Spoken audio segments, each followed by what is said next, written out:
Praise the lord. మన ప్రభువును మన రక్షకుడైన యేసుక్రీస్తు వారి ఉన్నతమైన నామంలో మీ అందరికీ మా హృదయపూర్వక వందనములు.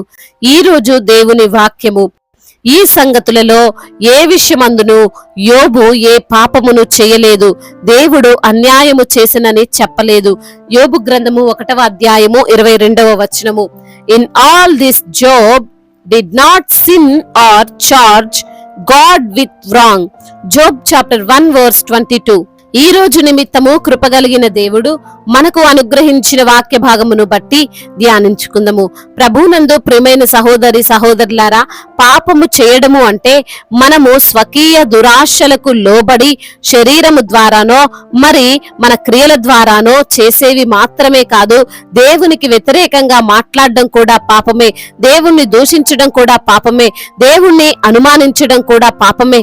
ఇలాంటి పాపము ఈ రోజున మనం చూస్తే అనేకమైనటువంటి వ్యక్తులు చేస్తున్నారు.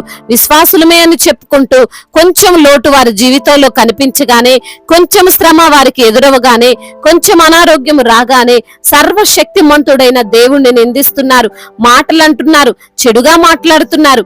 అయితే గమనించాలి, అది అపవాది మనలో ఉండి పలికించేది. మనము దేవునికి వ్యతిరేకంగా మాట్లాడుతున్నాము అంటే అపవాదికి లోబడి ఉన్నాము అని ఆలోచించాలి.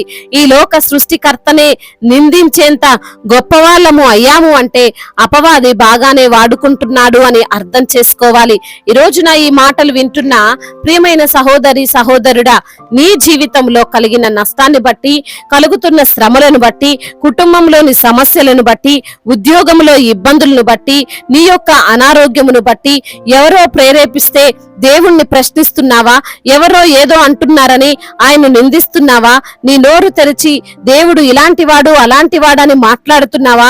జాగ్రత్త, నీ ఆశీర్వాదాలు నీవే వద్దు అనుకుంటున్నావు, నీకు వచ్చే దీవెనలను నీవే పొందలేకపోతున్నావు, కాదు వద్దు అని అనుకుంటున్నావు. ఈ యొక్క లేఖన భాగమును మనం చూస్తే యోబును గురించి చెప్పబడి ఉంది. తన జీవితంలో జరిగినటువంటి భయంకరమైన ప్రతికూలతల్లో, సంఘటనల్లో యోబు దేవుణ్ణి నిందించలేదు.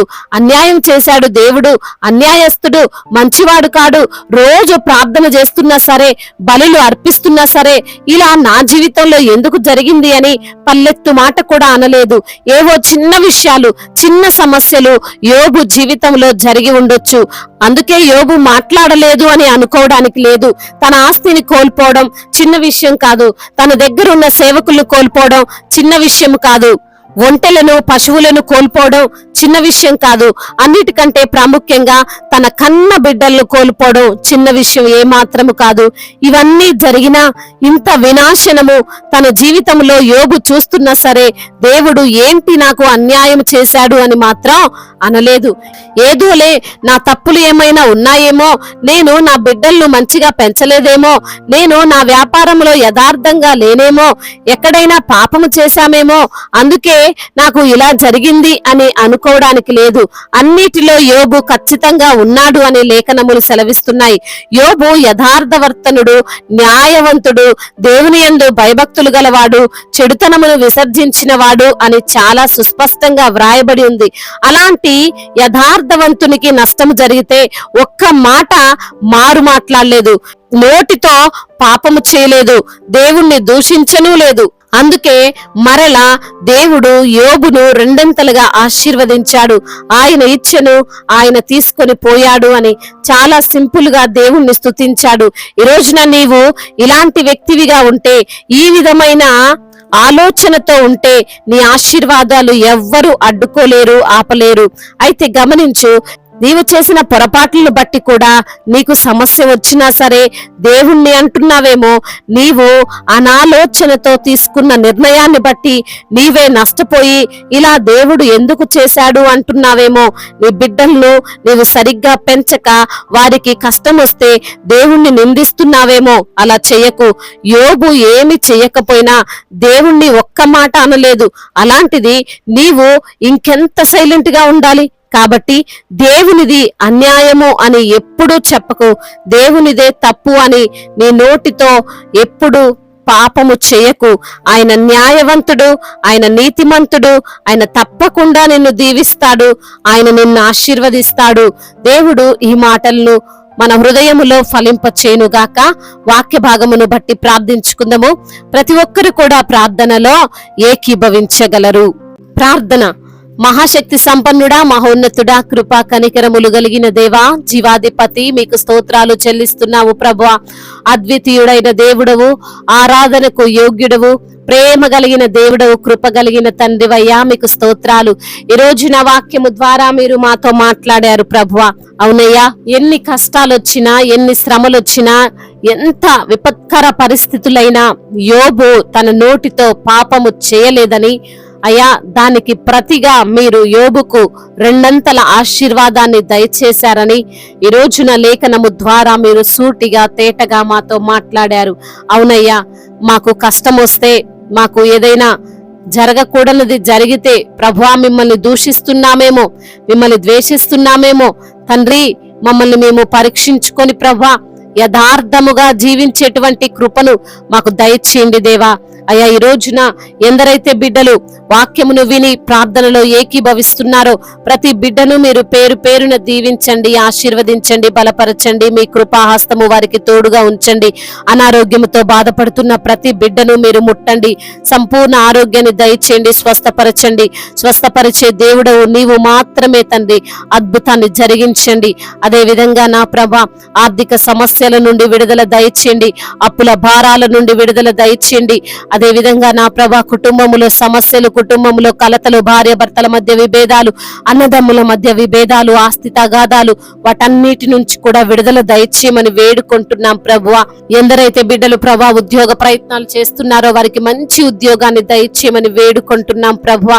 అదే విధంగా నా ప్రభువా, అయా ఇంటర్వ్యూల విషయంలో సహాయం చేయండి. కాంపిటేటివ్ ఎగ్జామ్స్ కు ప్రిపేర్ అవుతున్న బిడ్డలను ప్రభా మీ యొక్క జ్ఞానం చేత నింపండి నా ప్రభా. మరి అదే విధంగా ఉద్యోగం చేస్తూ మరి శాలరీ ఇంక్రీజ్ కొరకు తండ్రి మీకు మొరపెడుతున్న బిడ్డల మొరను ఆలకించండి. ప్రమోషన్ విషయంలో సహాయం చేయండి, ట్రాన్స్ఫర్ విషయంలో సహాయం చేయండి ప్రభా. అయా వారు అనుకున్నటువంటి ప్లేస్ కి తండ్రి వారు వెళ్ళుటకు సహాయమును అనుగ్రహించండి దేవా. అదే విధంగా నా తండ్రి ముఖ్యంగా భార్య భర్తల మధ్య సమాధాన స్థితిని దయచేయండి అయ్యా. ఇరుగు పొరుగు వారితో సమాధాన స్థితిని దయచేయండి నా ప్రభా. అయా గర్భఫలము లేక బాధపడుతున్న బిడ్డలను జ్ఞాపకం చేసుకుని ప్రభా వారికి గర్భఫలాన్ని దయచేయమని వేడుకుంటున్నామయ్యా. అయా మరి తండ్రి ఇప్పుడే పుట్టిన చంటి బిడ్డలను కూడా మీరు జ్ఞాపకం చేసుకోండి, మంచి ఆరోగ్యాన్ని వారికి అనుగ్రహించండి. అయా మరి తండ్రి గర్భిణీ స్త్రీలను మీరు జ్ఞాపకం చేసుకోండి, తల్లి బిడ్డలకు క్షేమాన్ని దయచేయమని వేడుకుంటున్నాం తండ్రి. అదే విధంగా నా ప్రభా, ఎందరైతే బిడ్డలు వివాహాల విషయంలో మీ యొక్క చిత్తమును బట్టి మొరపెడుతున్నారో అయా మీ యొక్క చిత్తములో వారికి వివాహము జరుగునట్లుగా సహాయము దయచేయమని వేడుకుంటున్నాము తండ్రి. అయా మరి అదే విధంగా చేతి పని చేసుకుంటున్న ప్రతి బిడ్డను దీవించండి అయ్యా. అయ్యా వారి కష్టార్జితాన్ని దీవించండి. ఎంతగానో కష్టపడుతుండగా తండ్రి చిల్లులు వేసిన సంచిలో వేసినట్లుగా వారి సంపాదన ఉంటుండగా ప్రభ వారి సంపాదనకు ఆజ్ఞ ఇచ్చిన ప్రభ సమృద్ధితో వారిని నింపమని వేడుకుంటున్నాము తండ్రి. అదే విధంగా నా ప్రభ ఎందరైతే బిడ్డలు అయ్యా ఈ రోజున రక్షణ లేక ఉన్నారో వారిని జ్ఞాపకం చేసుకోండి ప్రభ. అయ్యా నశించిపోతున్నారయ్యా మీ ప్రేమ లేక, అయ్యా మీ యొక్క కృప లేక, మీ యొక్క జ్ఞానము లేక నశించిపోతున్నారు ప్రభ. అటు బిడ్డలను ప్రభ మీరే రక్షించమని వేడుకుంటున్నాము తండ్రి. దేశాన్ని అధికారులను కూడా మీరు దీవించండి, ఆశీర్వదించండి, బలపరచండి నా తండ్రి. అయ్యా మరి తండ్రి అదే విధంగా దైవజనులందరికీ మీరు తోడుగా ఉండండి, సువార్థికులను మీరు బలపరచండి అయ్యా, మిషనరీస్ ని మీరు దీవించండి ప్రభా.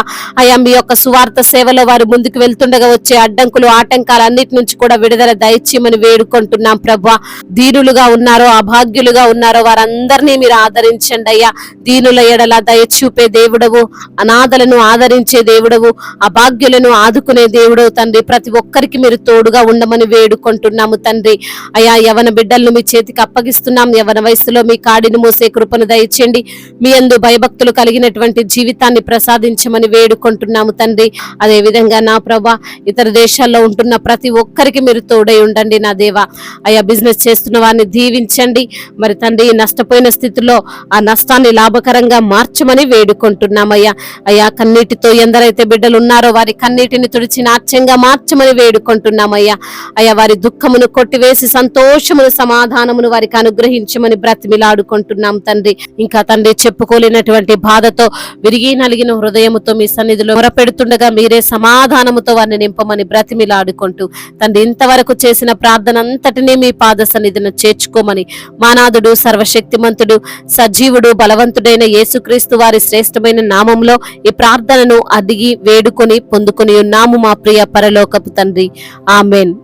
ఈ రోజు పెళ్లి రోజు మరియు పుట్టినరోజు జరుపుకున్న వారందరినీ దేవుడు దీవించి సకల మేలులతో, సకల ఆశీర్వాదములతో, కృపాక్షేమములతో, శాంతి సమాధానముతో, మెండైన దీవెనలతో దేవుడు మిమ్మల్ని నింపునుగాక. మీ యొక్క ప్రార్థన అవసరతలను మాకు తెలియజేయగలరు. మీ కొరకు మేము తప్పక ప్రార్థిస్తాము. మొదటిసారిగా మన యొక్క ఆదరణ వాక్యం చూస్తున్నట్లయితే తప్పకుండా సబ్స్క్రైబ్ చేసుకోగలరు. ఈ వాక్యము మీకు ఆశీర్వాదకరంగా ఉండినట్లయితే అనేకులకు కూడా ఈ వాక్యాన్ని పంపి మీరు కూడా దేవుని యొక్క రాజ్య సువార్తలో పాలిభాగస్తులుగా ఉండాలని దేవుని పేరట మనవి చేసుకుంటున్నాను. దేవుడు మిమ్మల్ని ప్రేరేపించినట్లయితే విశ్వాసముతో సాగుతున్న ఈ పరిచర్యను ప్రోత్సహించండి. May God bless you all. దేవుడు మిమ్మల్ని దీవించి బలపరిచి స్థిరపరచునుగాక.